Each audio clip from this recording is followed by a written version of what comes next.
episode of Stay Hot. I'm Blaiden Kirk, joined as always by my two favorite co-hosts of all time, Matthew Sponhour and Theo Ash. We're here with another NFL draft prospect ranking episode. We're here to give you our top 5 offensive tackles in this year's upcoming draft class. But we also have some other things to talk about.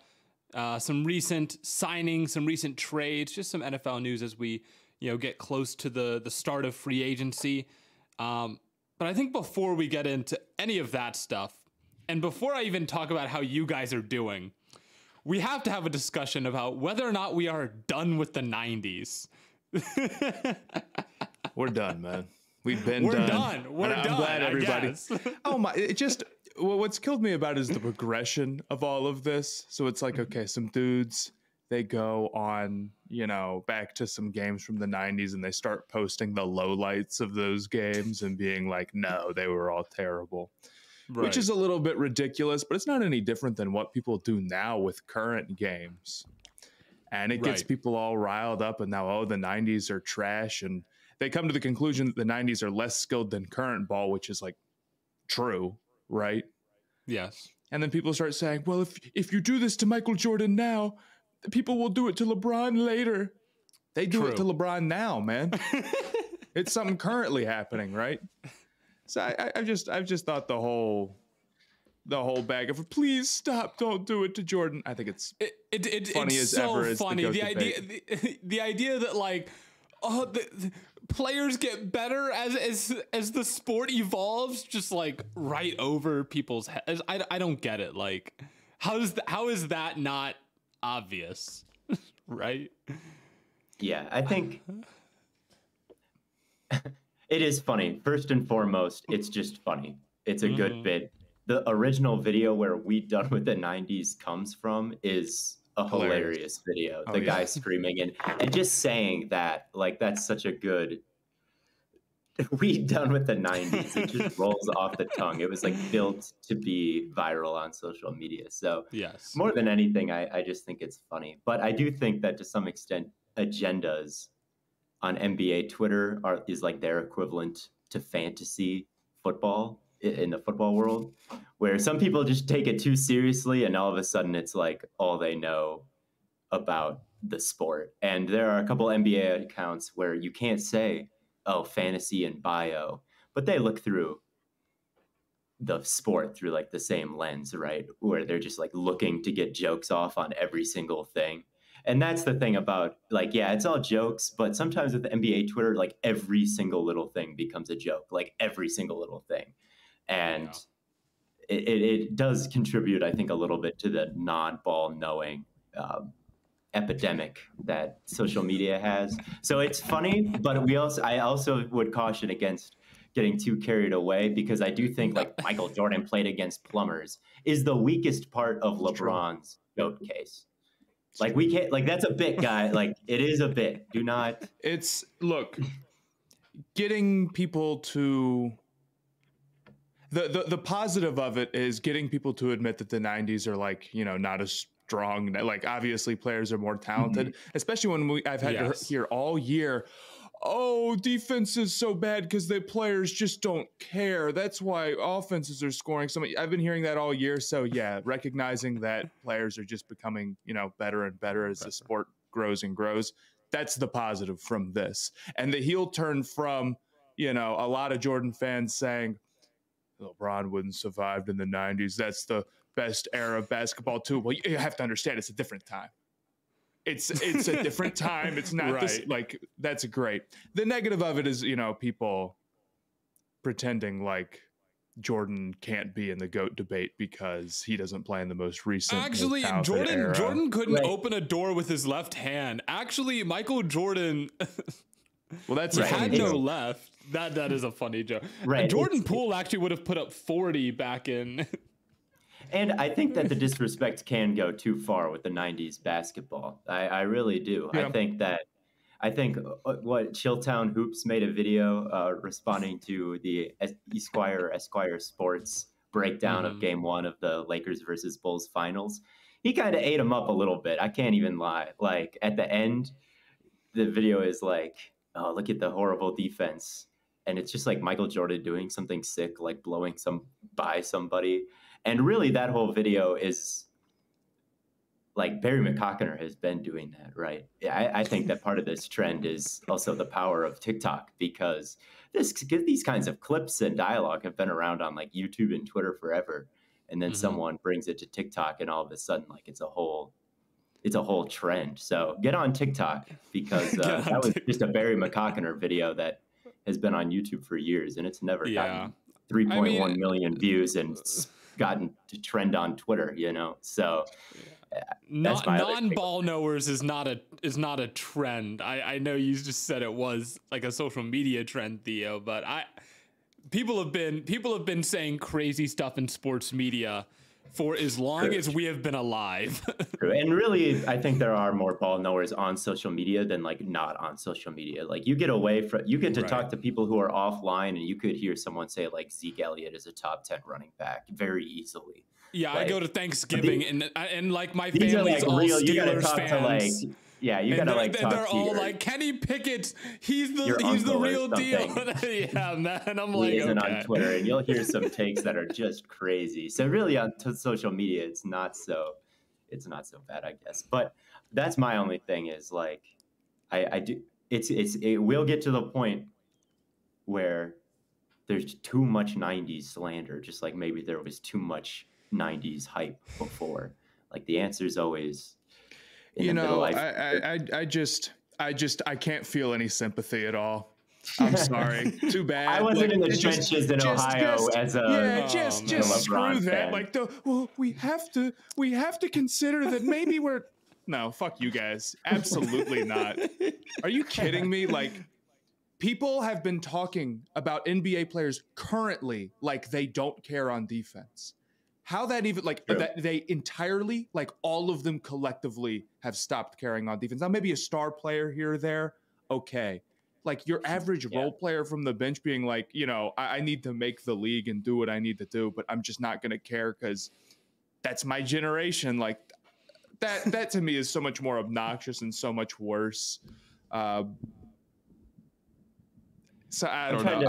I haven't. I'm trying to connect. Here's what I'll say. Go ahead, Matt. Go ahead. I stopped myself from posting Jordan's averages in the 90s versus his averages in the 2000s. Why did he get so much worse? What happened? And then when people were going to be like, well, he got older and he wasn't as good, then I'd say, well, LeBron was still super good when he was in his late 30s. What's up with that? Yeah, LeBron carried the success over to the 20s. Seriously, that is kind of part of it if you make it a longevity thing. Like I said, there's a lot of reasons that LeBron is the GOAT over Jordan to me. But I don't think like Jordan played against plumbers is like legitimately the strongest part of it. I think it might be the funniest part of it. Yeah, but it's not the strongest. It's definitely not the strongest funny. argument. Plus, I was thinking, like, man, how long ago did the plumbers stop? Did just January 1st, 2000 was when everybody stopped being plumbers? It's like how far into? I don't know. When did LeBron play his first game, man? That's when the plumbers That's when they started everybody locked in. It's funny because it's like, honestly, even in the last 5 to 10 years, things have that's what I was getting such a at. ridiculous amount. I saw a stat that like the 2016 Warriors would be like average in offensive rating this season. Yeah. It's crazy. It's just crazy. The number of guys who can shoot and put the ball on the floor and just make like connecting passes has just gone up so much. Not saying that guys couldn't necessarily do that back then, but it's like you'd go and look at lineups back in, you know, I think about the 2016 Thunder all the time are a really good go look who they were playing in Game 7 of the Western Conference Finals. It's like Cantor and Steven Adams and Andre Robertson like all on the floor at the same time with Westbrook and Kevin Durant and like Dion Waiters off the bench, and like that was it. It's just, dude, I mean, and that was one of the best teams in the NBA. Granted, I think one of the reasons why they didn't win at all is because they maybe had some limitations, but spacing has just improved so much. And it's probably in the going mutant that way. cyborg era? Actually, Wemby what might be the happened was first all mutant of the cyborg player. I really believe that. And then I will say this, people made the point like, well, what about in 15 years when Wemby is in the GOAT debate? And, you know, he played in the more talented era than LeBron. Like, dude, I don't know. I'm very open to switching my GOAT debate opinion if Wemby does what he needs to do, dude. I'm not going to lie to you. Hey, I'm I mean, I always think switching teams to the most recent person. That's my game plan.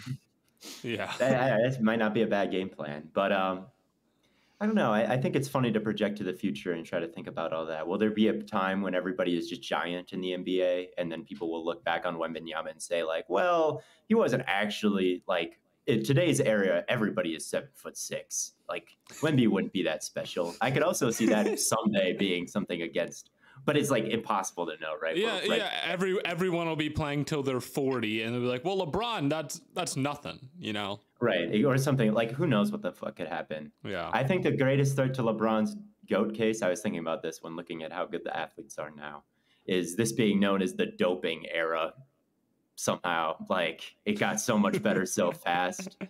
If this was European cycling or baseball, there would be conversations about if this is all natural, what's going on, which I'm not saying, I'm not pointing the finger or accusing, but like, again, like if it was any other sport, there would be questions. And when I think about that, and I think about like watch the old basketball games versus watching the guys now, it's like, dog, it is crazy. I mean, in the weightlifting community, if someone starts to look too jacked, they're like, oh yeah, no way it's natural. No way. I mean, NFL players get drug tested like every other week. They do.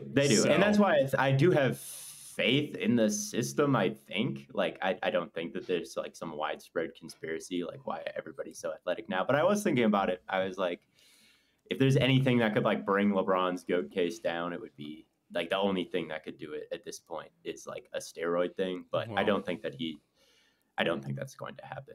But that's the greatest threat because it can't. Also, I figured out what happened to the plumbers. They didn't just disappear. They just all ended up. They all ended up playing with LeBron.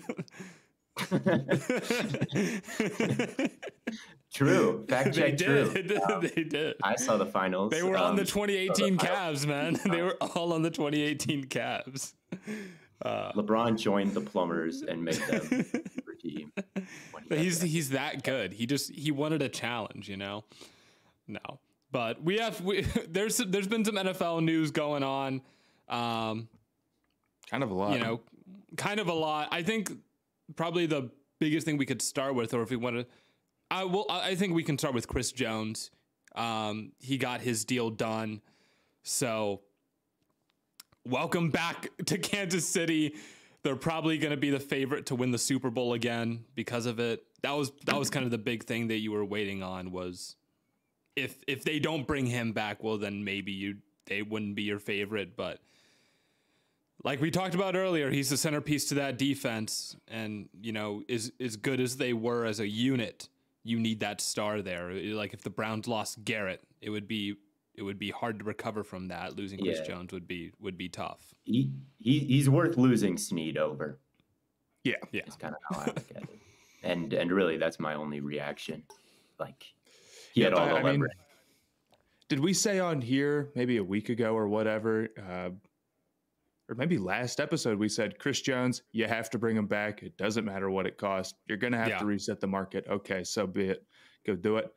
That's what they did. Fair enough. I would have done the same thing. You cannot replace your A1 tier 1 guy that easily. You know, with Tyreek, he's the type of dude who's worth paying a whole bunch of money, but they felt confident that already paying Mahomes, he could keep the offense going. Mahomes can't do anything for his pass rush. So this was a scenario where he could Jones inspire them. Player. He could inspire them. If he was a leader, he ain't Brady though, I'm afraid. So it's didn't Brady have Vince Wilfork, man?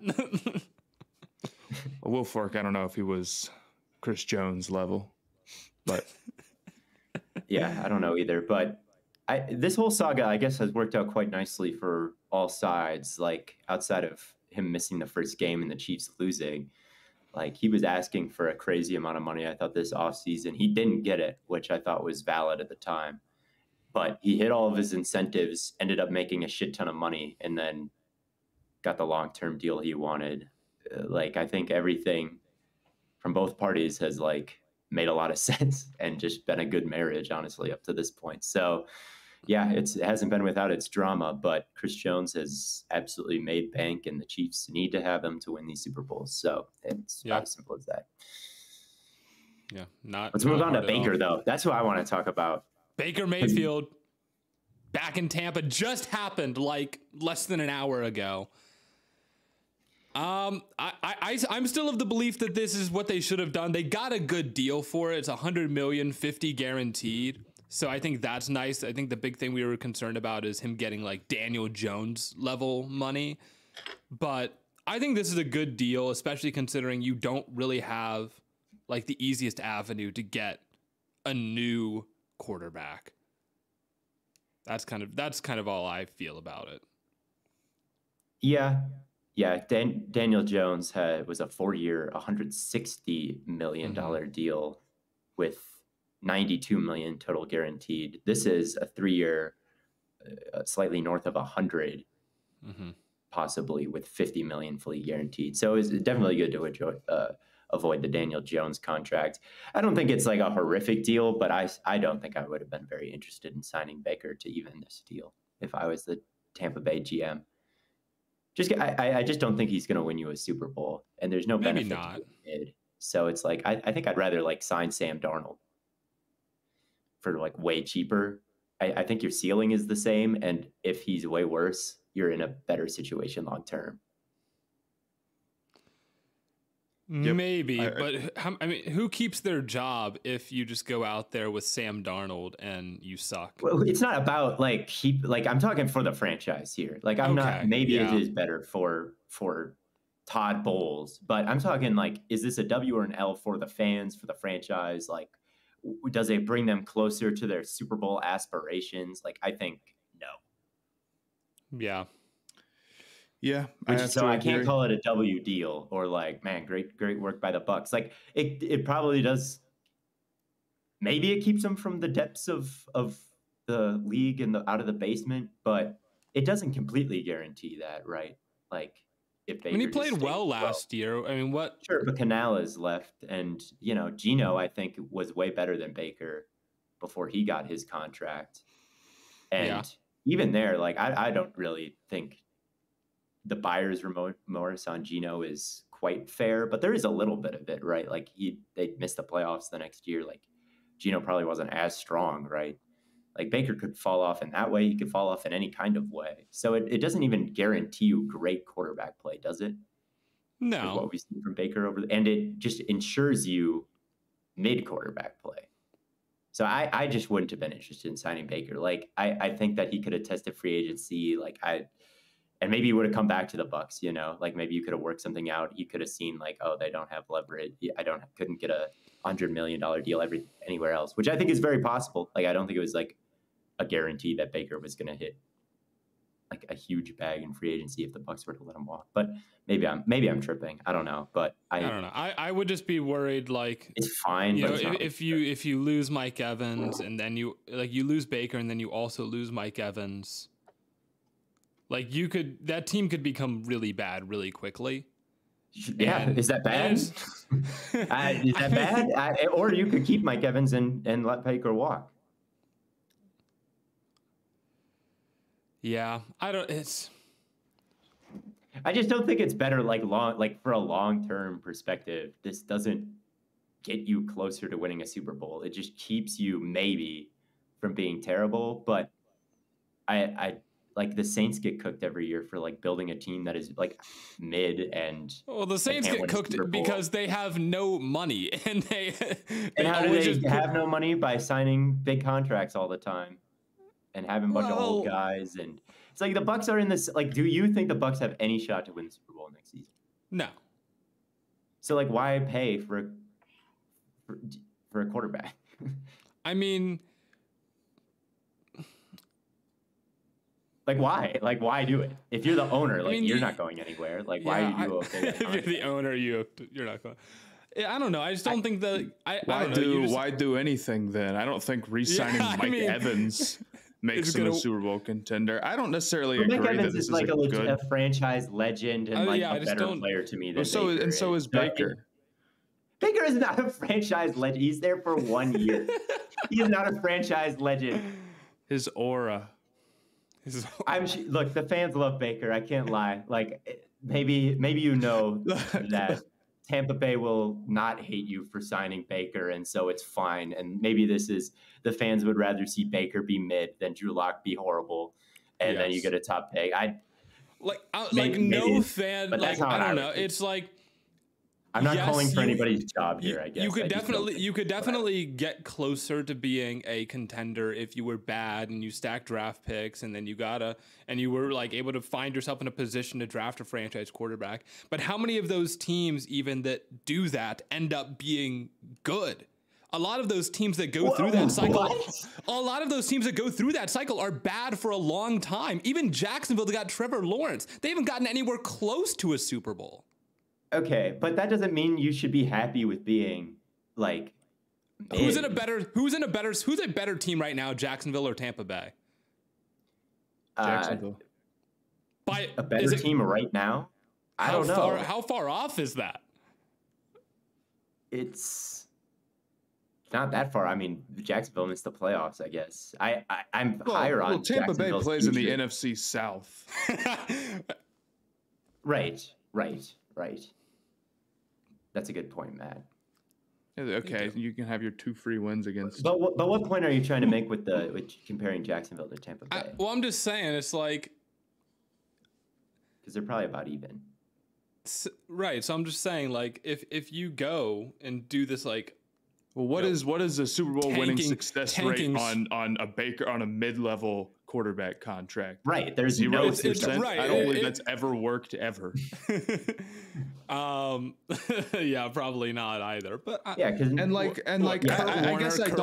I don't totally disagree. Like, they're sort of locked in at this point to.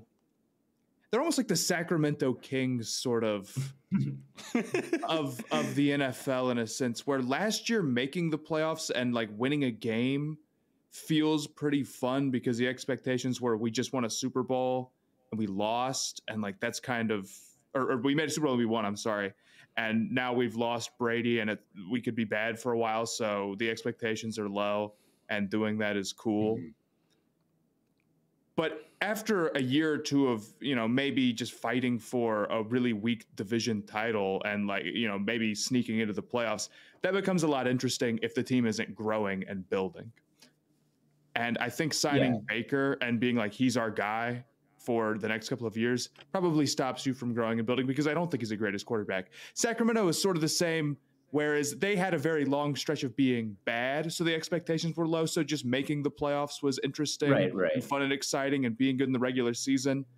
But they have to, if they don't continue to build and grow on that, I don't know. Maybe it's not the greatest. Yeah, the way that they're happy with, it's just kind of how happy can you be with a second round? Sacramento has more prospects moving forward, I guess. It's not a good one. It's not a one-to-one comparison. I see what you're saying though, because I don't think Sacramento is winning the NBA Finals, right? Yeah. So probably I don't know, but it's just like if you're looking at what they could do this year, Baker obviously makes them a better team this year than pretty much any other option they would have. Yeah, I don't know if if the Giants didn't sign Daniel Jones after they went to the second round of the playoffs and signed Baker on a 1 year, $6 million contract, they'd be better off, right? And I don't think it's crazy to say like Baker is now the Daniel Jones of this situation, where they'd be better off signing somewhere else. I think Baker's always been better. And if it doesn't Jones. work, and if Baker really is like better than those guys, and Baker would have given you fine play, and Drew Lock would give you horrific play, like I said, you're not getting relegated. You're going to get a high draft pick. And that could have been the understanding going into the year that, we're not going to get fired if we suck because our quarterback, like Tom Brady, retired and we didn't have the backup on the roster. I guess that could be their fault because they drafted Kyle Trask in the second round to potentially be that guy. It's just not the way I think is the most efficient way to run a team. And I guess the other thing that would suck is like, oh, well, Mike Evans wouldn't finish his career the way he should. But it's like, are we really making huge franchise decisions based on like what is fair for Mike Evans. Maybe you are. Maybe you are. Maybe you are Yes. just a nice franchise and treating a franchise legend well and bringing him the quarterback that he likes. But I don't know. I think that I just don't think Baker is winning you a ring. And I think you could get the same ceiling for cheaper. And there's no real downside to being bad if you're the Bucks. There's really not. You won your ring. It's a lot of the times you have to be really bad. I don't think that's a realistic expectation. Could the Lions have had a Well, similar ceiling with a the different Broncos quarterback? are tanking kind of this offseason. Like they're not happy to just run Russell Wilson back. And I know they didn't make the playoffs, but they play in the same division as the Chiefs. They might be in the play. They might be in the playoffs if they play in the totally NFC different South. situation. Yeah, they have no hope. They cut Russell Wilson. They cut Russell Wilson to save $40 million. That's why they cut him. Yeah, because he was having more but money. You'd be saving $50 million by not trade. You'd be like. Well, you'd save a lot of money by not signing Baker, right? Baker is and they got rid of Jeudy and they got rid of Simmons. Like they're fully like we're watching. They might be the worst team in the league next year. But like, is that going to be a horrible thing long term? I don't know. Look, so. I think I don't disagree with you necessarily. I just think it's rare for teams to actually do that. And sure, I you can tank, but no team is going to tank coming off of a playoff win. It's just not going to happen. It's just not in the cards. You just can't, like, in the building, it's just not possible. I don't disagree with you that, like, Baker is probably a little bit overrated. He's very well loved, but he is an incredibly situationally dependent quarterback. Which is not necessarily bad all the time. Like he's capable of good games, but I also feel the same way about like he could be someone Sam else's Darnold Baker for instance, like Drew Lock or Daniel Jones was good, capable of good years. And I don't think it's like the greatest contract in the world, but I looked at that and I'm like, yeah, whatever. Although I think it's a little. I'd rather have Drew Lock tweet is awesome. I thought that. I guess the difference is like Baker is a number one overall pick, so like maybe I think it's a little unfair to compare Baker to Drew Lock and Sam Darnold and like guys of that status. I think that he's better than them, but is he $50 million better than them? Like, is Jared Goff there's a gap in money here. Like I'm just the Lions. Jared Goff is much better than Baker though. Baker was not good. Jared Goff was horrible his last year in LA. He was horrible. And he was better than Baker in Detroit. Was he? I think so. Baker didn't really play well down the stretch, in my opinion. And I don't know. He's still. I think saying Jared Goff is substantially better than Baker Mayfield is right. I think that's recency bias, though. Saying that like it's not. I think it is. I think it is. Okay, do you want to go back? Well, his contract is going to be Baker was on my team too, brother. He's not good. Like I'm not saying Baker has never had bad years. Baker's had some bad years. I watched him, but like Goff. But he's never had a year as good as Goff did this most recent year. He never has. No, that's true. And Goff has had other years that are honestly probably. Goff has maybe had multiple years better than Baker's best season. That's true, but look. I'm no signed off guy either. But I'm just saying you could also. I'm just saying like the way the Lions like built their rebuild around Goff, you could have a rebuild around Baker. It's not like rebuild or Baker. Those aren't mutually exclusive options. Like you could do both. Only if Baker sucks, though, right? No. Like if Baker's good, how are you rebuilding? Like I guess you don't need to. You just draft well. I guess, but like if you just draft well, I just am not moved by the con. Like I think it's better for Baker than it is for the Bucks. Let me just say that and leave it at that. Okay. W contract Baker. I'm not mad at him. Nor am I that mad at the Bucks because this is pretty par of the course for what NFL teams do, and I get that there's other factors at play versus like the cold-hearted efficiency of like draft position. So I fully understand all those things, but if I was in charge, I would ideally not sign Baker. But anyway, I have pretty mixed. I think it's whatever. I think it's fine. Yeah, I wasn't shocked. I don't disagree, man. I wasn't shocked either. But I think there's a valid argument to like just redo what you just did with Baker. And I just know that I haven't. This happened right before we started recording, And I just know Twitter is like huge W for the Bucs.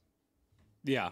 Because they love Baker, and they're like, "Oh, this isn't a bad deal. Like, awesome deal. Like, I should have worn my Baker jersey for this episode. That's my mistake. You should have. It's a big day. It's the biggest. It's funny.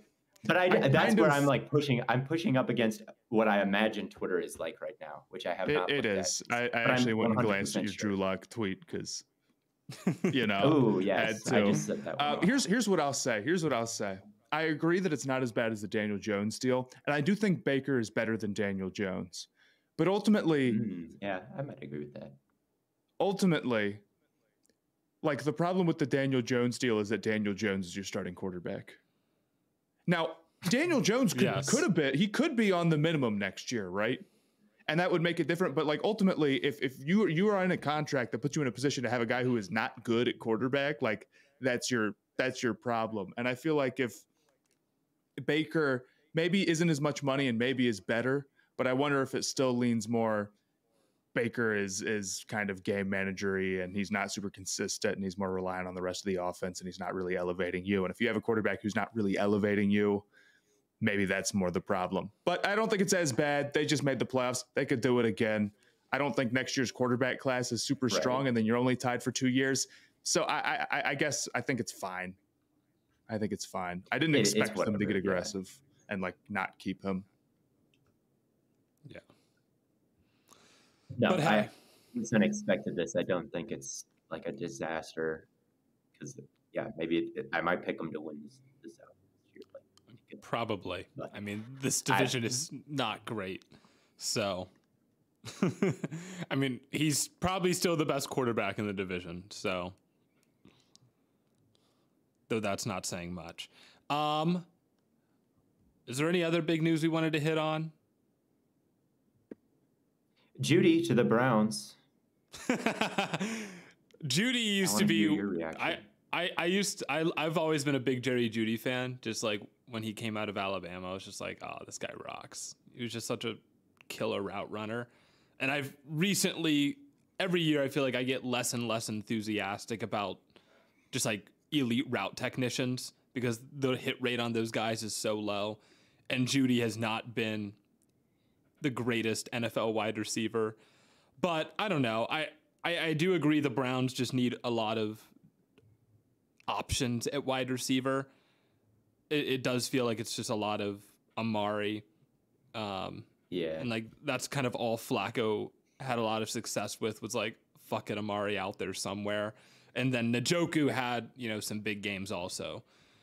But they just need more weapons. They need more threats. And right now they just don't have that. So I'm not opposed to them getting if this prevents them from drafting somebody, I'm against it. No, they better still draft someone. Because like we just saw Jeudy as a number 2 in an offense with a quarterback who a team gave up a lot of resources for and was disappointing. And that team traded him for day 3 picks. So now he's in the exact same situation. And it's like, I don't know why I would expect something different to happen than like him being disappointing as a number 2, right? He's whatever. Like, I think Russ missed him a lot, so he could definitely be better than he was. Well, I think that it was a Sutton and then check down type of offense last season, but he's just not a very efficient route runner. Like he moves a lot, and versus off coverage, he can really do something severe and like take a lot of steps in one direction, really get the cornerback off of his spot, and then like break their ankles, right? So there are plays like that are cool, and he's pretty elastic. He can juke you out after the catch, but he's just not super physical. He's not like efficient beating press coverage, and he has the drop issues.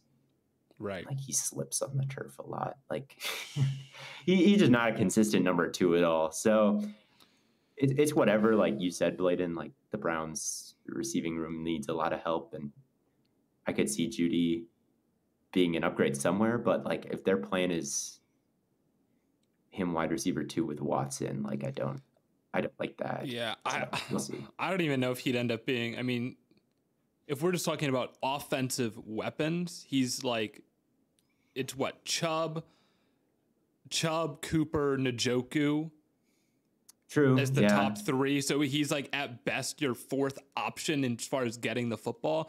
And I don't even know if he'd be that. I mean, he'd probably be the 3rd like wide receiver, and then He'd probably be the second.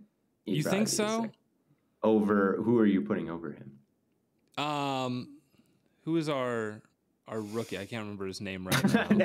Tillman. No, I'm just blanking on names right now. Yeah, Tillman. I could see them putting Tillman over him. Maybe. I don't know. A Tillman versus Jeudy's battle. Like, I just does that really move the needle? Yeah, I get it. Just do not. I want them to add a receiver. If Jeudy is their slot guy and it's Amari and like Keon Coleman, I don't know, on the outside, and the Jeudy in the slot, that's fine. But if it's like Amari, Tillman, and Jeudy out there, then I would be sad. I think. Oh, and Elijah Moore. I forgot about him too. Well, he's been he's not good. So. Yeah, I kind of feel that this is almost similar to the Elijah Moore deal. It's very little in draft assets, so it's any trade for a player who was picked highly for day 3 picks is amazing. On Twitter or whatever, it's the best. It's great. I have questions about whether or not today. I actually tweeted out a very similar thing where I'm like, giving up a day 3 pick for a 1-year rental of a guy who's a question mark if he's good. Like, I just roll the dice on those picks. You should just be drafting. Right. And that's how a lot of these great teams have built themselves up. And then I got people in my comments telling me I'm trying to be different. Really? I thought I saw mostly people being like, what are the Jaguars doing? I have no idea. It's not even that uncommon of an opinion. But it's like, I feel the same way with the Jeudy stuff, where I don't even know if this is going to work as their number 2. I don't think he's a bad player. Like, I think it could be all right. But we're rolling the dice, and even if we're right, you have to pay him next year because he's on a 1-year rental, and for $13 million, he's really not that cheap. It doesn't feel like. That feels like probably about average for his value, and I wonder if that $13 million could have been used for maybe somebody else, and you could have just kept your picks. It's like whatever. Like, I'm never gonna sit here and like pound the table and be like, what a disaster, because it was for what, a 5th and a 6th. Okay. Whatever. Yeah. But I didn't see this and I wasn't like, wow, that's crazy. That's insane for the Browns. I thought that was about right. I saw some people talking like, oh, maybe they'll get like a 3rd or a 2nd for Jeudy. I'm like, there's just no way. Right. So people always over. Yeah. There's not a chance. There's all the news now that like Fields won't get a 2nd round pick, and everybody's like, what? It's like, it's not that surprising. That one I kind of get, because they're just looking off the precedent of the Darnold deal. But much like the Daniel Jones deal, you just have to keep in mind that the team that made that deal was stupid. It's a dumb, bad team, and that's not what you should do. So, man. Yeah, I just feel like that's always the reaction on social media whenever a trade happens. It's like never too much for somebody. It's always like, how did they go for that little? Because the immediate reaction. Well, it absolutely depends on what it is. Every trade is too little because day 3 picks are worthless, and because if you're trading for somebody, how much they're paid does not matter. But every contract is going to be an overpay most of the time. Although there's been some good ones recently. And maybe that's more true in the NBA, where every NBA contract is an overpay. But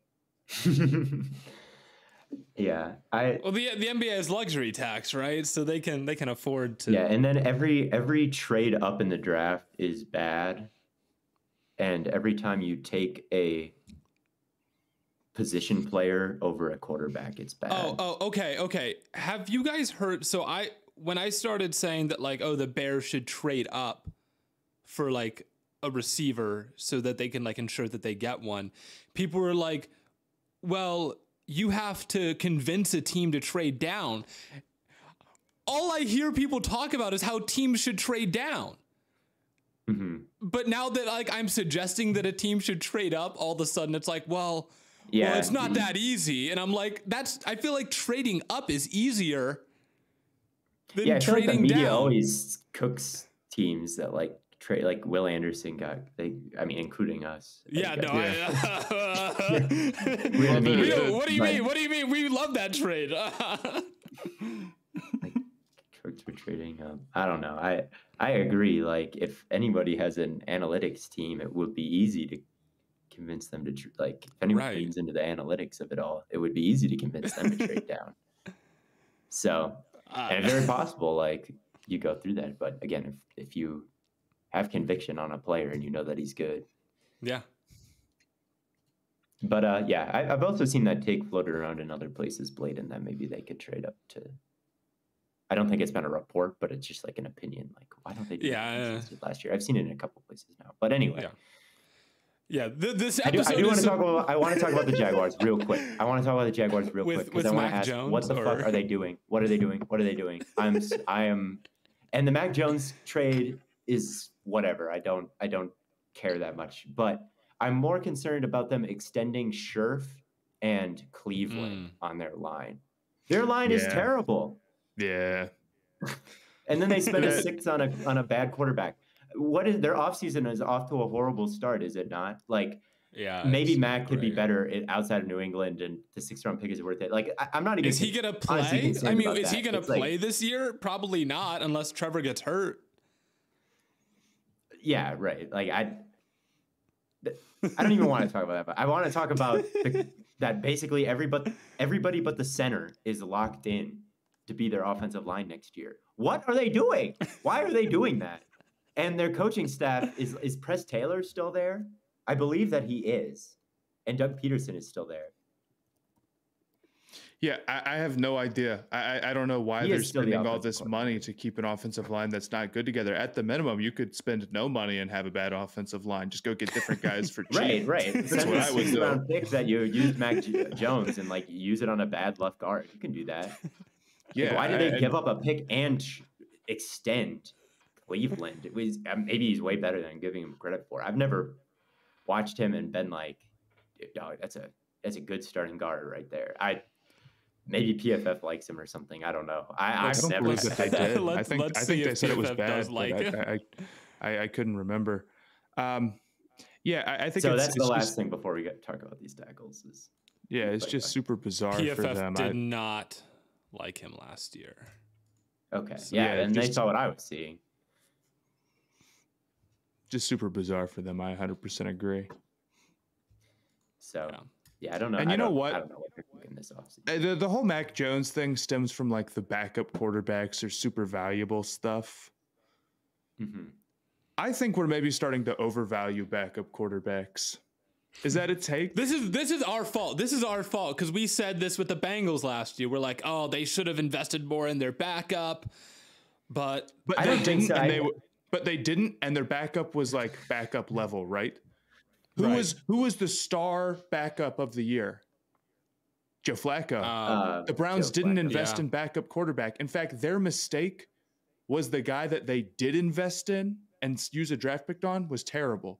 But they went and signed somebody random. Not their fault. Not their. They went and signed somebody random from the street, and it was great. What are the other star backup quarterback? Josh Dobbs. Yeah. Yeah, I mean, for what, like a conditional he was a 7th star or whatever that was? He was a star backup for the 2 teams, wasn't he? Yeah, he did it for multiple teams. Like maybe the backup quarterbacks are not that valuable. Like it's just such a dice roll if any of those guys are going to be able to get like a 4-game like okay whatever streak going. That you kind of can just roll with whoever, and going out and like giving Mitch Trubisky more than the minimum. For what, man? Trading a 6th for Mac Jones? Well, I guess that's the concern is like Mac Jones was like worse than the average backup last year. Mac Jones, like, yeah, he's played some good ball like before, and maybe you feel like he could get back to that. But you know who else I feel like could get back to that? Like probably like 50 different guys for a 4-game stretch, which is really what you're holding out for, right? I mean, how many different dudes have we seen go on that little insanity run before the wheels fall off? Plenty. Now, again, we're talking about paying Mitch Trubisky $2.5 million and trading a 6th for Mac Jones. So it's like very light stuff, but I think you get to a point where it's not worth a huge investment. maybe it's possible that I would rather just like roll the dice on a few Who dudes. was their backup Well, before? yeah, who was their I backup agree. before? Their backup before Was it CJ Beathard? Yeah. Yes. CJ Beathard? Get me on. And that's the thing is like the way Mac Jones played last year, you'd be better off just keeping CJ Beathard. Right. Exactly. That's my point. That's my whole point. Okay, so maybe Mac Jones. And I'm totally open to the idea of like something happens to Lawrence and he's out for a few games and Mac Jones comes in and he, throws like 250 yards and doesn't turn it over. And it's like they win the game like 22-17 or something. And it's awesome. And Mac Jones is back. And then, one guy starts, is Mac Jones better than Trevor Lawrence? And but you're saying that could happen with anybody? That could happen with so many guys, and it does, dude. And it does. It happens every year with Minshew. It happens every year with Minshew. Flacco last year was a golden child, dude. If he played a full season, he would throw 50 interceptions. Yeah, no, I don't entirely disagree. I think that Mac Jones maybe could get back to 2021 levels someday, but I don't care about the six. I don't know. I have a weird like 1% chance that Mac Jones gets back to like 2021 levels. So the 6 is fine. Maybe he's the best backup in the league now that he's out of New England's offensive shit show. Like maybe you paid for that. I think it's possible. So 6, whatever. Extending the lock in and fix your offensive line, Jacksonville. Once you do that, then you can be paying for backups you think are cool. That's my main thing. But let's talk about these tackles because we're already. Yeah, we spent 45 minutes talking about there was NFL a lot news. Of news. It was a lot of news, and I think it was fun to talk about. So I'm not mad at it. But we came here today to talk about the tackles in this class. That is the main point of this episode. I think we'll just kind of go the way we have been. We'll start at 1, work down to 5. I'm going to go out on a limb and say that we all have Joe Alt as our offensive tackle 1. Yes. I do. Okay. Theo, I'm going to pivot to you, Theo, because you've kind of gone back and forth on how you feel about Joe Alt a couple of times throughout this process, but you have finally locked in on him being the best tackle in this class. What were you seeing before and what changed your mind? I thought that he could have used more power, especially in 2022. Just didn't quite see someone who looked strong enough to really dictate things against top tier guys, I thought. And he does play with a lot of forward lean, which I was concerned about. Like, you can pull guys forward and they'll fall flat on their face, which didn't really change. He still does that to a kind of an insane degree. So I guess that is still a concern that is valid, but I think he did get stronger. I think he did get better. And I think his technique isn't for everybody, but it works for him. And I think that when he does have that forward lean and his arms are extended, I don't really know. Like it's such a long range that he has.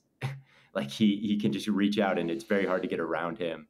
And he takes all these very quick jump sets and gets like right on you. And he just kills the rep pretty much immediately, like over and over and over again.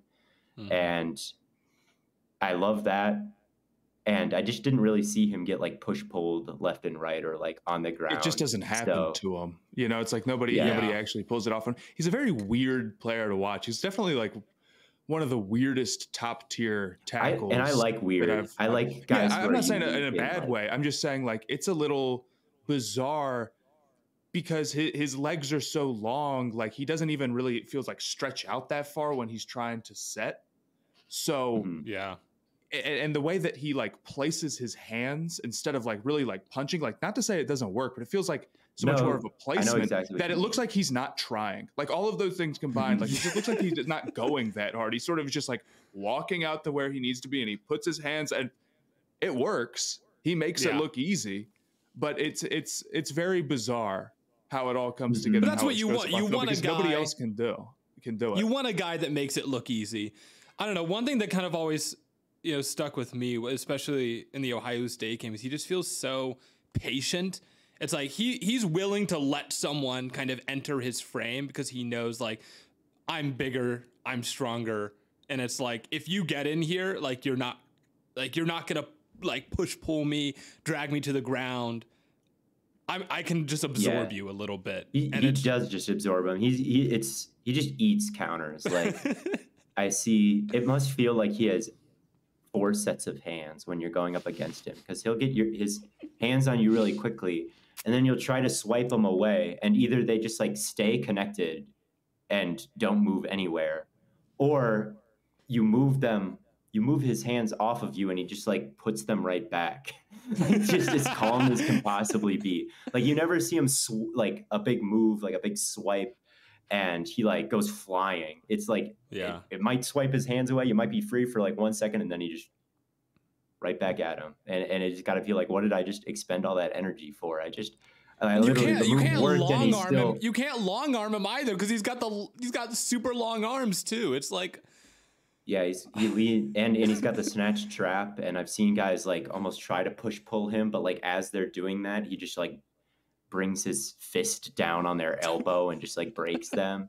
And then he gets so low, like to run block. It's crazy for a guy who's 6'9". Like, he just gets so low and pushes on your hip, and it's like all of that leverage of someone who's so tall, like leaning forward and pushing you, and he really like moves bodies. And I just think that he's super instinctive, and like he has a distinct play style, and he's very under control and just understands his own body and what works for him. I think my whole tackle list is kind of weird, because I think that there are a couple of just weird, different, kind of quirky type of players who I just think are in like full control of their own play style, which I really like. And I just think they're polished and complete. And Alta is, I think, the best athlete of the guys, who also just have a good understanding of how they can use their own strengths to win.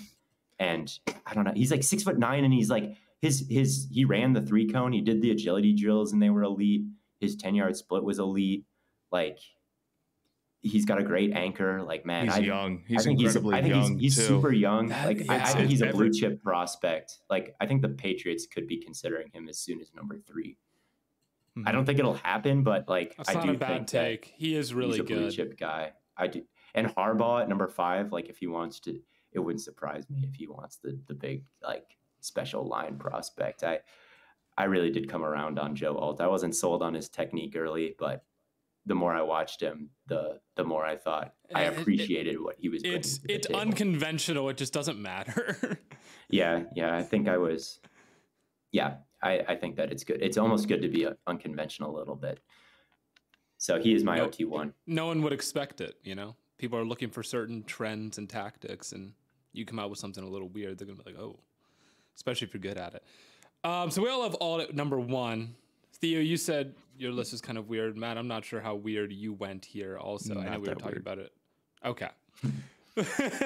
Okay, so Matt, who do you have as tackle? I still have Fashanu at 2. Okay. Like, there's some valid concerns with his game. Like, yeah, he can get bull rushed from time to time. But I just think and he also can place his hands a little bit too far outside. Mm-hmm. But I think the base of what you're working with, honestly, you were saying that Alt was super young and athletic. How many guys is that true with in this class? A lot. Fashanu is the same way to me. I think he moves incredibly well in space for somebody his size. I think he does a good job playing low. I think his anchor is incredibly elite, to the point where maybe your concern would be that it hides some mistakes, because sometimes he can let somebody get into his frame and it just doesn't matter. They just can't do anything. And granted, that happened against even, NFL level players like Sawyer and JTT when he played Ohio State, even though he didn't have a perfect game that game. So maybe you could say that won't fly at the NFL level, but I kind of think that as a young guy who is improving, to have that big of a superpower, it feels like I got to have him at 2. Yeah. He's a first round pick to me. I have some other guys above him. I just think he's a little choppier and his technique is a little bit more awkward than some others who also have very good traits. But he's a first round pick very easily. Like there are no character red flags. He's pretty good with his hands, and his anchor is elite. Like his agility and redirection ability is elite.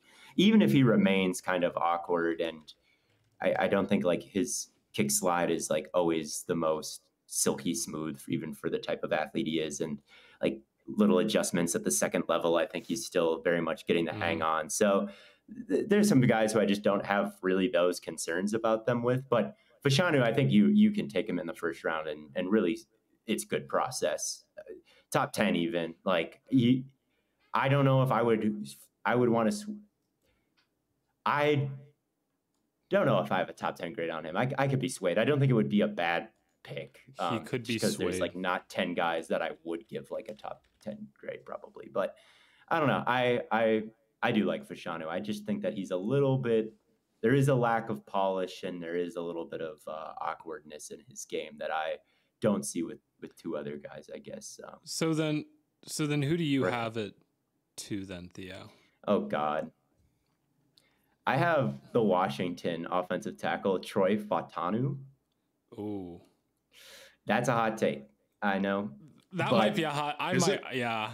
I think it is, but I really love him, and I think that he will go pretty high. Like, is he getting out of the first half of the first round? He's an amazing mover, like super amazing, and he has kind of more natural leverage. He plays a little bit lower than Fashanu, or Fashanu, I think is maybe the proper pronunciation for it, Fashanu.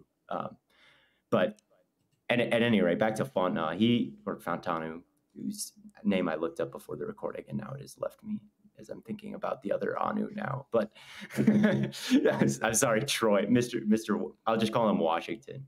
But I don't. He's so active with his hands, like he snatch traps everything. Like and I just feel like he reacts so quickly to what he's seeing. Like it's never really a predetermined plan. Like he almost plays. He just plays very loose and free, and he's super athletic and tweaks his positioning at the second level so well. And I think he works so well out in space. And I think he's athletic enough that he can play tackle. He can kick. I think he has more versatility than Fashanu. He can go inside to guard, and I think he could survive there if tackle is causing him issues for whatever reason. Whereas if tackle is, I think Fashanu just isn't quite short and stout enough to kick inside at all. So I do like the versatility of Washington, and I just love his game, man. Like this, I think it's good process to take Fashanu. I think that he might go over the Washington guy, but I just loved watching him. Like he's just a dog to me. I thought maybe if there was going to be a problem, he can also be a little wild in his kick slide because he'll take angles that like don't even exist. Usually there's like A angle, B angle, and like C angle. He'll just like go to where the guy is and just go like meet him out there. And like maybe that's bad, but I liked it. I liked it. I get where you're coming from, Theo. He is a really freaky athlete. I'm a little bit concerned with like fit, if that like when I think about offensive linemen, one thing that I keep going back to is I think about how all the best offensive line groups in the league just are very cohesive. It's just like guys that play really well together, and I feel like he's a guy that could be kind of he almost feels like an individual because he is kind of like a ball don't stop. It's just like lineman, you're saying I'm fooled by the bag of him. He's a great athlete, and like I might be being fooled by his bag, honestly. That I don't know. That just seems like it could be an issue, and I've seen him like be a little over aggressive, lunging too hard at times, and I feel like he could be caught out of position, and that could just hurt an offensive line group. But maybe. He is a really freaky athlete, and like I guess this is one where like if I was a scout in a draft room and people were like, "You're crazy," I probably would be like, "Okay." But I do really like him, and I guess the other thing, like if we're talking about concerns, is like he just doesn't quite have the natural thickness and anchor and like bigness that Fontenot, or not, that's him, that Fashanu. Fashanu has. Yeah. So that's another issue with him, but I do think that he's just has a little bit more command of the position. I don't know. Maybe you just draft the better, freakier guy, and the coaches give him that. But I enjoyed Washington. I don't think it's that crazy of a take. I mean, I had him at 3, so I think he's a fantastic mover. Like really, really special in the run game. The way that he can get out and get to the second level. Maybe there are certain teams that he would fit better on. Blaiden, he's better in zone. I'd have to figure with somebody who can move like that, or probably value that more heavily. But I don't think it's crazy whatsoever. And I think he's pretty versatile. I mean, I maybe that does take away from some of the like where would he fit. He could play guard or center if you need him to. So it's I don't think going to be a bad pick for whoever takes him. Maybe he'll go a little bit lower, but having him at 2, not that insane, I don't think. This episode of Stay Hot is brought to you by the spring cleaning champions over at Manscaped. This season, make sure to groom your carpets and the drapes with the leaders in below-the-waist grooming. Clear out that winter bush with Manscaped's new Lawnmower 5.0 and watch your confidence bloom like the springtime flowers. Embrace the season and join the 10 million men worldwide who trust Manscaped with our official offer. Go over to manscaped.com and use the code STAYHOT, all caps, all one word, for 20% off plus free shipping, because after I've started using Manscaped, I can say I have finally caught the spring fever. And of course, you hate making a mess. That's why they made this boy waterproof. Shave in the shower, in the bath, or even, if you really want to, in the ocean. So once again, go and get 20% off plus free shipping with the code STAYHOT. Again, that's all caps, all one word, at manscaped.com. That's 20% off and free shipping for the best below the waist grooming in the world with the code STAYHOT at manscaped.com. Nothing like a little spring cleaning in your pants. Steph Curry makes you believe that you can do anything. I mean, look at me. He has me believing that I can shoot threes when I play pickup basketball. And the Curry 11s are specifically designed with ultimate bounce, grip, and stability to allow everyone to do their thing. New generations of ball players are coming up and showing the basketball world that the old rules do not apply. The future is exciting, fast, positive, and hungry. This NBA season, rock your favorite player and rep his shoes on and off the court. The Curry 11s are perfect for both the committed and casual ballers. The UA Warp Tech makes the shoe feel like it was designed for your feet, locked in no matter what you do on the court. Stop in your tracks with dual density UA Flow cushioning and traction, an emergency brake that you don't even notice. Steph's 11th signature shoe steps into the second decade of his sneaker career, pulling colorway inspiration from the wonders of a positive and modernized future on and off the court. Take these kicks with you when you leave the scrimmage and rep UA wherever you go. Do your thing. Change the game. The Curry 11 Future Curry is available now at currybrand.com. Are you tired of the stress and uncertainty that often comes with buying tickets for events? Picture this. You're excited about attending your favorite band's concert or catching the big game, but the ticket buying process leaves you feeling frustrated and unsure. Well, you're not alone, but fear not, because there is a solution. Game Time. Game Time is your go-to destination for hassle-free ticket buying. Say goodbye to the days of uncertainty and hello to last-minute deals, all-inclusive prices, and the confidence of knowing exactly what you're getting. Personally, I've had my fair share of ticket buying nightmares, but since discovering Game Time, it's been smooth sailing. With their user-friendly app, I can easily browse upcoming events in my area, from concerts to playoff games and everything in between. What sets Game Time apart? Well, for starters, they're all about giving you peace of mind with your purchase. You can preview the view from your seat before buying, ensuring there are no unpleasant surprises when you arrive. Plus, their all-in prices mean you'll never be hit with hidden fees at checkout. But here's the kicker. Game Time is obsessed with helping you save money. From last-minute deals to exclusive flash sales, they've got you covered. And with their zone deals, you can score big-time savings by letting Game Time pick the seats for you. So why wait? Take the guesswork out of ticket buying and download the Game Time app today. And to sweeten the deal, you can use the code BLADENK for $20 off your first purchase. Terms apply, so don't miss out on this exclusive offer. Again, that's BLADENK, BLAIDENK, for $20 off your first purchase. Download Game Time now for last minute tickets, lowest prices, and guaranteed satisfaction. I also have Latham at 3, though. But the thing is, I think this is an amazing offensive tackle class. And it is a good class. Like, I don't think you could go really that wrong taking a lineman in the first round. I think we could see a ton of them go because it's like Graham Barton isn't even like Fuaga. Like, damn. Okay, this is what I'm like. None of you have Fuaga in your top 3. I do not. Do you have him at 3? Yeah, because I have Fashanu at 2, like you, Matt. But I have Fuaga at 3. I think Fuaga is like a really strong, like a lot of play strength, and that's where I'm like, that's to me. I'm like, if I'm looking for an offensive tackle, I want a guy that's like, if you're gonna get into his frame, or I want a guy that like you can't break his hands, and like. Mm-hmm.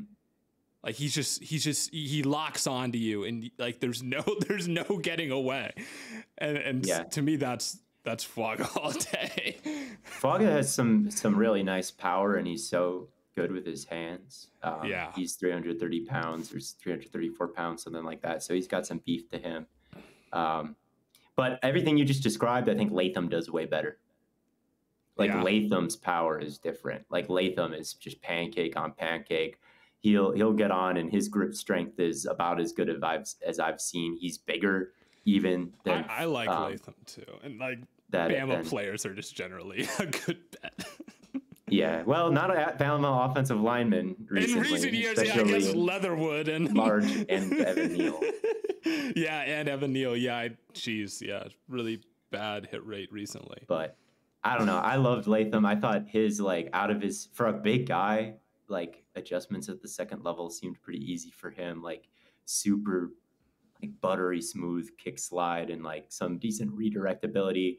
I thought he was just a better athlete than Fuaga a little bit. And I think Fuaga might need to kick inside to guard. Latham might also be better just off at guard, because any questions you have about agility as a guy that big would probably, go away in the trenches. Mm-hmm. And I do think he has the strength to match up with like defensive tackles and move people in the run game and stuff like that. So Latham has, I think, a lot of the same strengths as Fuaga. I'm just more sold on Latham. I think that he's like the more special athlete, and he's just as smart, like maybe even smarter, like the way he plays the game. What was his GPA, man?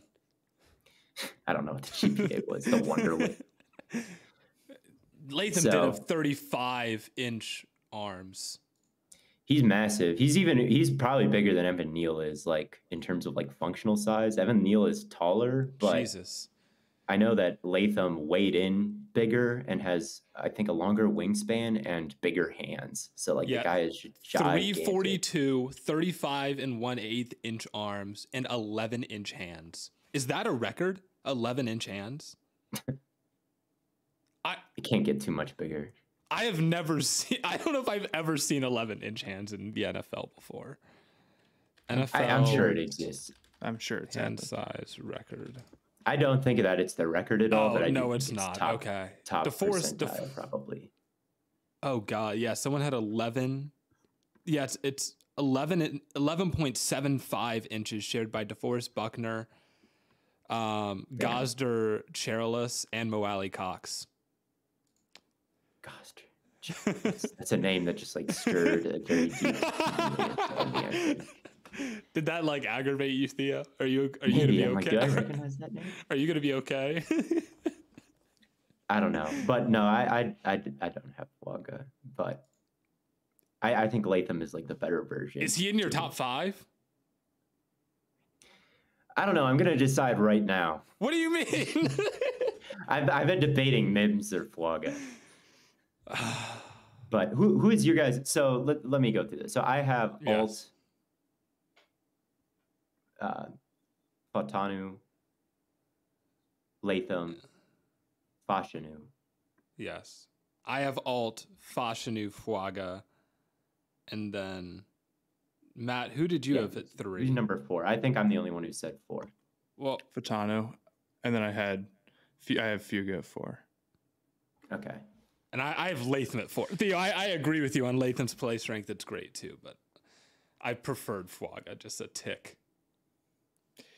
Yeah, I think Latham, maybe his anchor wasn't as strong as you'd like it to be for somebody his size. At times, maybe that's me saying like this guy should just be completely elite at it because he's so big, and it's really not that bad. I don't think it's bad at all. I don't think it's as good as Fashanu's, so it can almost be disappointing watching anybody else's. Possibly. I was watching these guys. Fashanu has the best anchor. Like, it's about as good great as it can be, I think, coming out of college. Like, it's crazy. Latham's is not, like... But I wouldn't put it as like a weakness at all. I think that he's pretty damn hefty. No. I'd put it more of an issue with Fuaga. Yeah, Fuaga is definitely what made me have him a little bit lower. He's definitely a little bit top heavy. It feels like he doesn't have as strong of a base. I know this is an unfair comp to make for players, but I'm always looking for the Tristan Wirfs build, where that guy has, that guy is completely, but he has huge legs. But I guess I didn't think it was too much of a problem for him. I don't know. It's possible I need to go back and watch more, but I agree. I thought there was a point with Fuaga at the end of the game against Washington, and really that game against Washington I thought was a little bit worrisome for his prospects at tackle in the first place, because he got beat around the edge when he didn't get a great kick slide out of the snap. He didn't like jump the snap or anything, which maybe you just like get out of the break faster and then it won't be a problem, or get off the ball faster. It won't be a problem. Thinking wide receiver still. Yeah. And also there was like a game-winning drive attempt by Oregon State in that game, and he was one-on-one with Braylon Trice. And then I thought one time Braylon Trice crossed his face and beat him. And then one time Trice brought a bull rush, and I don't think he got a little bit of pressure on the bull rush one-on-one with Fuaga. So I thought, man, in a gotta have it situation at the end of this game, everybody knows you're going to pass your one-on-one with an NFL talent. I thought Fuaga showed some cracks, and I was like, I'd just rather have Latham, I guess. But maybe that sample size is like way too small. But yeah, I have Latham above Fuaga. Fair enough. But also above lots of people. So yeah. And then at number 5, I have Mims, but I agree. I'm scared. I shake to say it because I agree. He's okay. So many times. But if Mims had never gotten hurt and he had kept doing what he was doing while he was playing, he would be higher than 5. That guy is completely ridiculous. He's very boomer it's bust. Like, he's very boomer bust, but it's not because I watch him play and I'm like, he's such an insane like he's so far away, but he's so like naturally gifted. It's because you just haven't seen it and you're questioning the sample size. I feel a lot more comfortable hoping that the sample size is right about his type of play and the level of dude he is than I do just like gambling on a guy who's all tools and no skill. That's not what Mims is to me.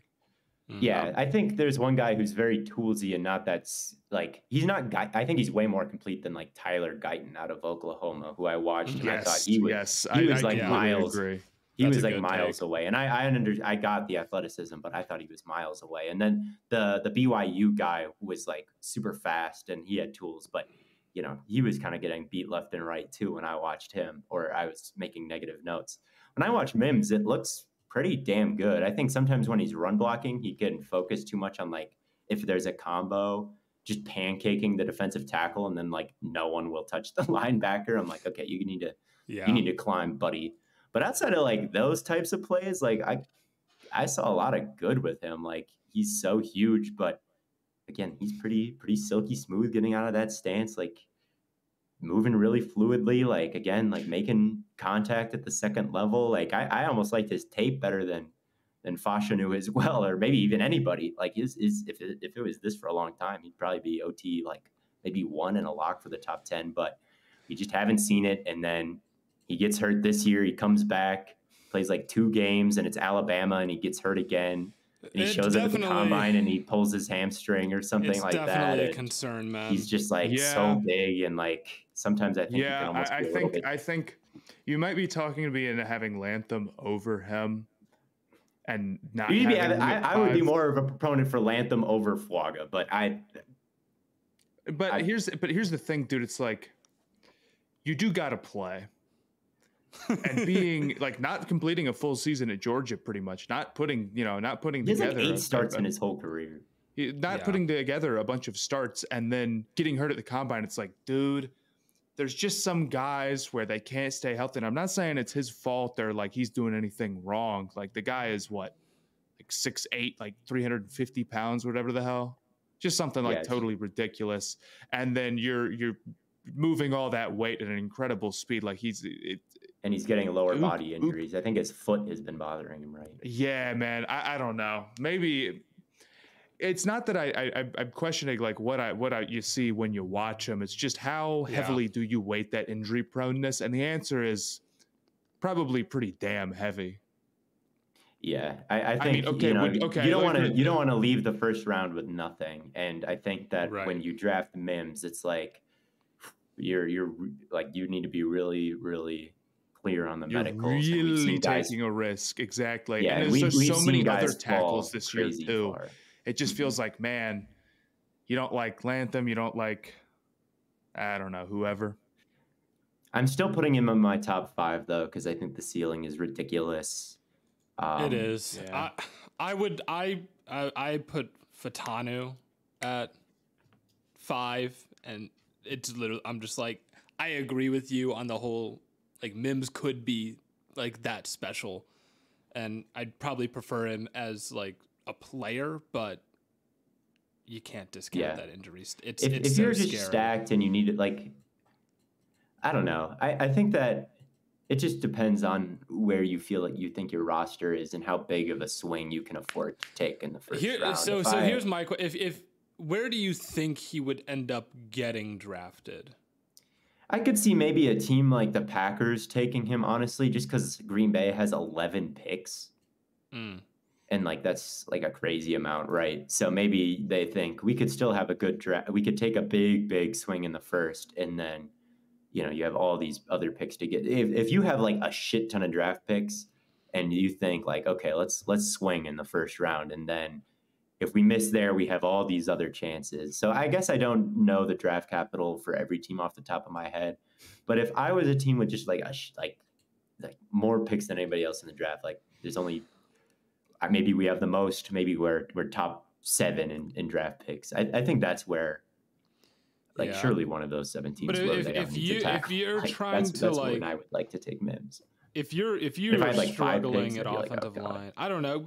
I don't think any team with a lot of picks, I would like San Francisco. I wouldn't want taking him because I feel like they need a guy to pan out.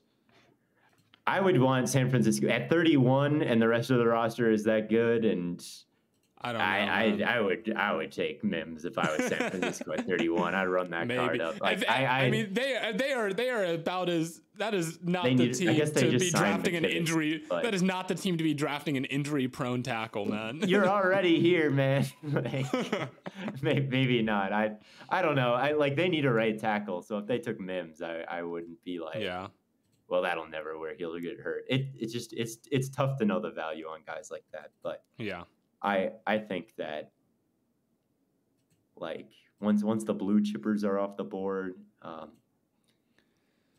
he's probably going to end up like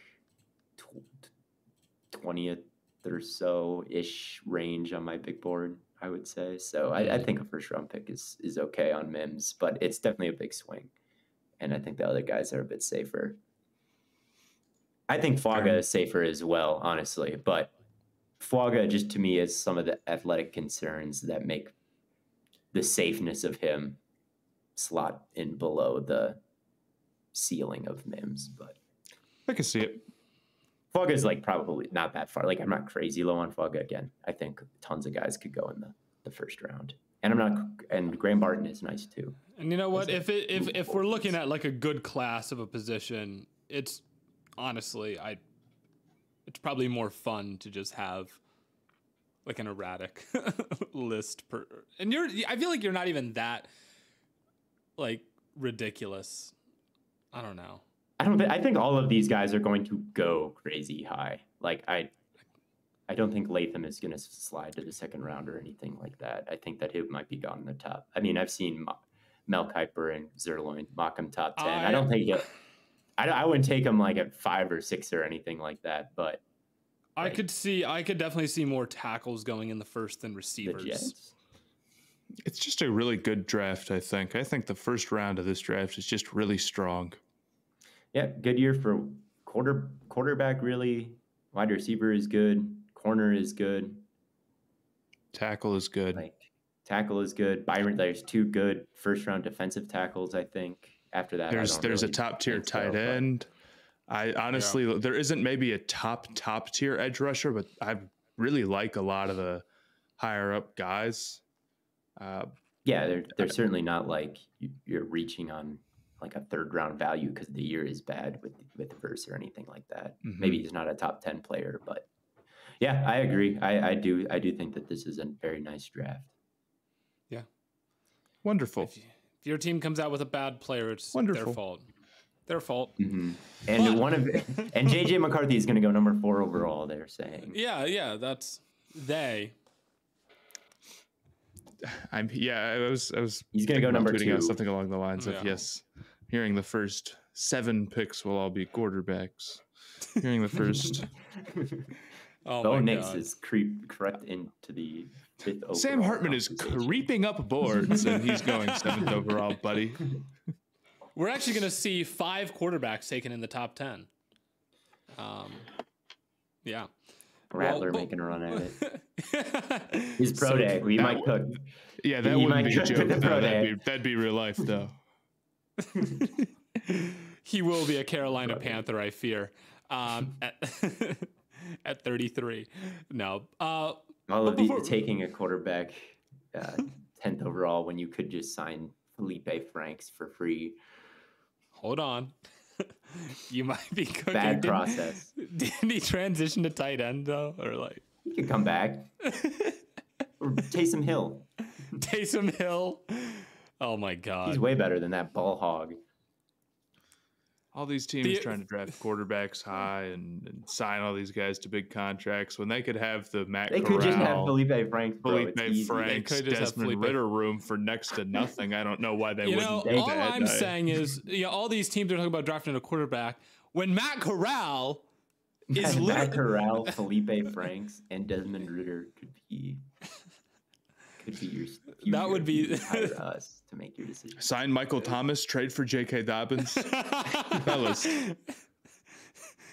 What would the all stay hot Mike team Vrabel record be? Pretty much all the all stay hot team would be pretty darn bad, dude, because they're all Odell, Dobbins, we were Odell, right. Michael Thomas, and like Rashad Bateman as your wide receivers. We'd have Rashee Rice there too. Rashee Rice can make the cut. For only you, not for the. Yeah. I think Laquan Treadwell. Laquan Treadwell make it. And then our quarterbacks are terrible. Ritter throwing to Felipe Franks at tight end. This moves the needle. Theo, I was enjoying the little lights behind you, but they're off now, so makes me sad. Blinking in my background, yes. Yeah, I was enjoying it. It was a little fun time. Listener at home, they're communicating. What? Trying to talk to you. Oh man. Well, that pretty much wraps things up for this episode of Stay Hot. Make sure y'all tune in for another draft prospect live stream on Tuesday. And then, of course, we'll have another episode later this week. Free agency opens, so I imagine we'll be talking about that. Should be an exciting time. But thank you all so much for tuning in. And until next time, we will catch you on the Flippity Flop.